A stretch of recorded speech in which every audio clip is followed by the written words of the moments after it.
Saudações automotivas, senhoras e senhores! Bem-vindos a uma conclusão do canal. Inclusive é uma coisa que eu queria falar com vocês.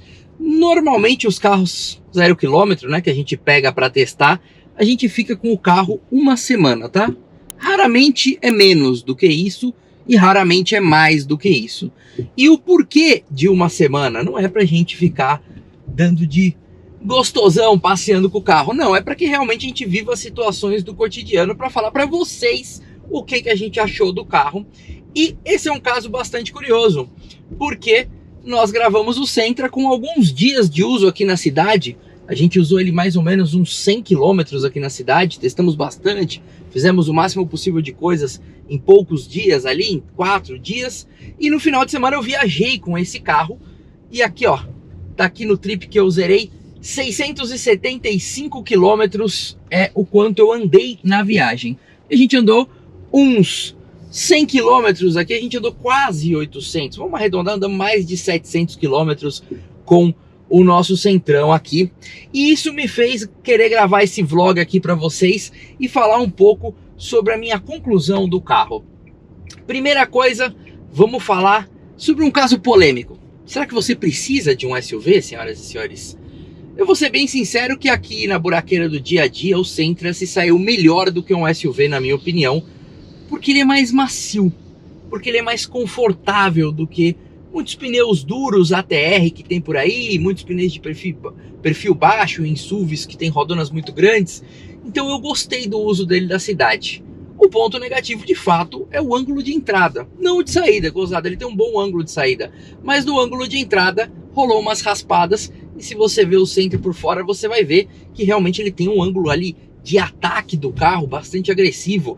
Talvez seja por isso que eu gostei tanto da dinâmica dele e tanto da suspensão dele na estrada.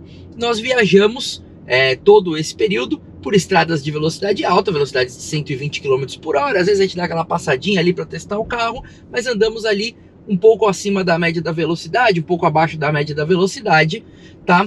E o Sentra é muito bom de curva, tanto quanto os seus rivais, né? Hoje o Civic não é mais um rival dele, né? Ele tá em outro patamar, não quer mais brigar. E também não dá pra gente falar de Jetta, porque o Jetta só tem o GLI e também ele briga lá em outra casa. Mas o fato é que eu achei a dinâmica do Sentra acima da do Corolla, não em conforto, mas em quem quer um carro com um pouco mais de sentimento aqui, com um pouquinho mais de percepção. O fato é que todo mundo criticou este motor que não tem turbo, não é um motor que vai te dar grandes empolgações, mas que dentro dos mais de 700 km que a gente andou não faltou em momento algum. Fiz ótimas ultrapassagens, aliás, para a gente chegar a algumas conclusões, a gente pegou estradas de alta velocidade, pegamos uma serra bastante grande, tá? Ali na região de Penedo, e subimos essa serra, descemos essa serra e pegamos também a parte da cidade pequena ali, de um pouquinho de estrada de chão de terra, né, de terra pisada, ali aquela terra que dá para andar com um carro desse numa boa, você não vai precisar de um 4x4, então foi muito misto o uso do nosso Sentra durante a viagem. Então, sem mais delongas, aqui no painel marca 13,1 km com litro de gasolina, o Sentra é somente a gasolina, tá? Nesse mistão que a gente fez, dentro desses todos os quilômetros que a gente andou, tem muita estrada, de 120 km por hora, uma média aí, e tem também essa serra. Por que eu tô falando isso? Porque quando a gente sobe a serra, você vê que a autonomia vai descendo, descendo, descendo, descendo, e a autonomia, quando a gente desce a serra, ela praticamente ficou ali no mesmo lugar. Ela não andou porque você desce quase não gastando combustível. E aí a gente entra em dois pontos que eu quero falar. Primeiro, que é o tanque de combustível desse carro, que tem só, pelos nossos cálculos, aqui não olhei de ficha técnica, eu vou deixar aqui embaixo, ele deve ter pouco mais de 40 litros, tá? E para viajar isso de fato incomoda um pouco. Você fica ali tendo que parar para abastecer. Com carros com tanques maiores, você tem maior autonomia e você viaja mais sossegado.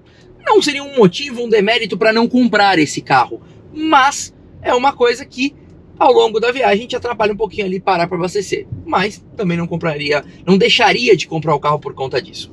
E aí a gente vem a outro ponto muito legal e que eu vou chegar aqui, eu vou conseguir explicar um pouquinho melhor na prática para vocês.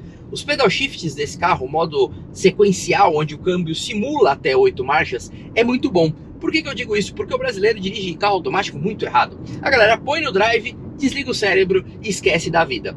O que pode ser muito perigoso. a gente desceu uma serra bastante íngreme e eu vi muitas pessoas somente freando à minha frente. E isso leva a um sistema de fadiga ali, leva a uma fadiga do sistema de freio. Com o Sentra eu desci quase sem pôr o pé no freio. Eu consegui vir aqui, ó, se você der um totalzinho no pedal shift, ó como o giro sobe rápido e você tem tanto resposta na hora das ultrapassagens, como na hora de você descer a serra. Eu desci a serra com o giro mais alto. Eu ia ali alternando entre terceira e primeira marcha. A primeira, quando eu precisava que ele freasse bastante, aliás, achei bastante permissível o câmbio, eu conseguia ali jogar 4, quase 5.000 RPM para que ele segurasse o carro numa descida, e aí a hora que eu queria que ele ganhasse velocidade, eu jogava a segunda, terceira e deixava ele descer ali. Eu fiz umas brincadeiras em várias curvas ali por bastante tempo com o pessoal no carro. Eu fui falando, ó, tô sem usar o freio, e a gente conseguiu usar bem pouco freio na descida da serra, gastar pouquíssimo combustível nessa descida de serra e não correu o risco de ter uma fadiga de sistema de freio. E aí, falar em pessoal, nós viajamos em 4 pessoas e um cachorro, meu cachorro. Algumas pessoas que seguem lá no meu Instagram já conhecem o Tig. E nessa viagem houveram alguns elogios muito interessantes do Sentra, porque o espaço interno de trás do Sentra é muito bom. Então as 2 pessoas que foram lá atrás, e horas o cachorro estava lá atrás, puderam ir com o cachorro deitado ali no assoalho, puderam ir tranquilos, puderam mexer no telefone sossegado, colocando ali o celular para carregar. Afinal, a gente levou 4, 5 horas para chegar nesse local que a gente foi, para essa viagem, e foi muito elogiado o espaço interno. O que foi criticado é o que a gente já falou no vídeo da avaliação. Falta uma boca de ar.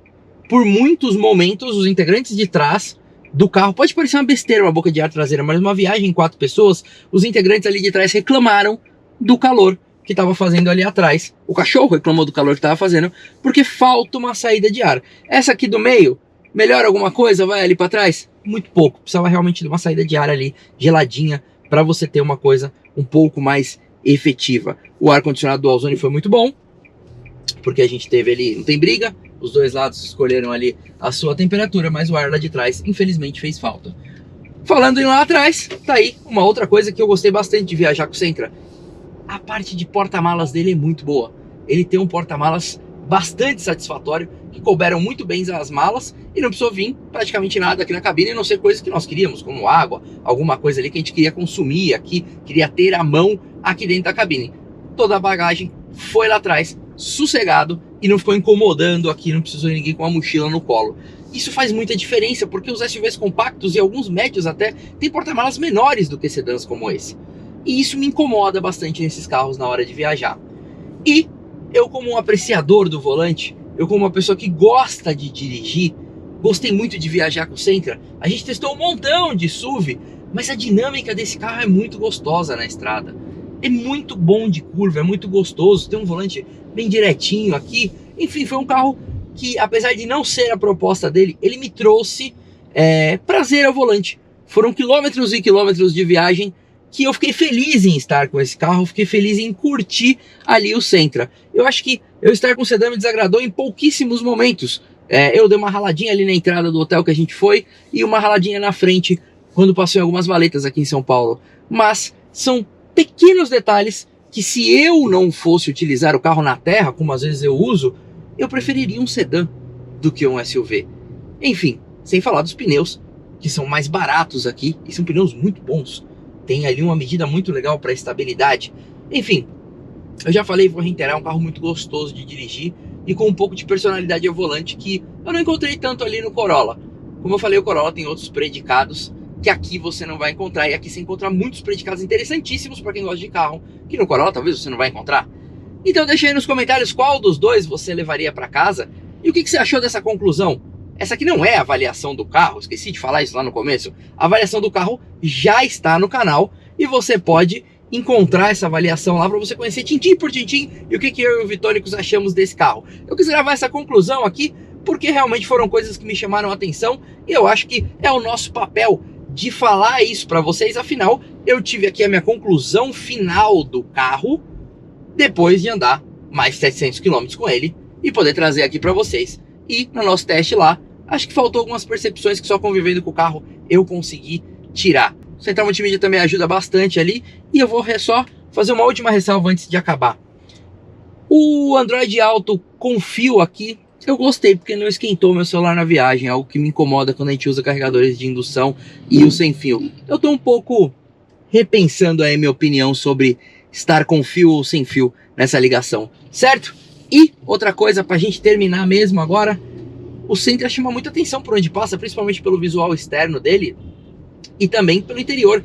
Tiveram algumas pessoas, parei para abastecer o carro, e pessoas lá do hotel que foram: nossa, como é bonito o interior desse carro. Eu gosto de ter um carro que você olha, é bonito, que você olha para trás e te agrada, e que também as pessoas olham e acham bonito aquele carro. Então eu gostei muito que o Color Trim da Nissan fez aqui e tornou isso mais um ponto para o qual eu gostaria de ter um carro desse. Então deixa aí se você compraria esse carro, se você compraria um Corolão, ou se você estaria, vamos dizer assim, na mesmice e compraria um SUV, certo? Então depois de 700 km eu vou para casa descansar, ou não, talvez eu vou dar mais uma volta de Centrão. Deixe seu comentário, deixe o seu like e se inscreve no canal, que vocês ajudam muito para que a gente cresça e que a gente tenha mais subterfúgios para fazer isso que a gente ama e faz para vocês. Afinal, saí aqui no meu domingão para falar com vocês e para contar minha conclusão, para que você compre o melhor carro possível para o seu bolso e para a sua emoção, a sua alma automotiva. Fiquem com Deus!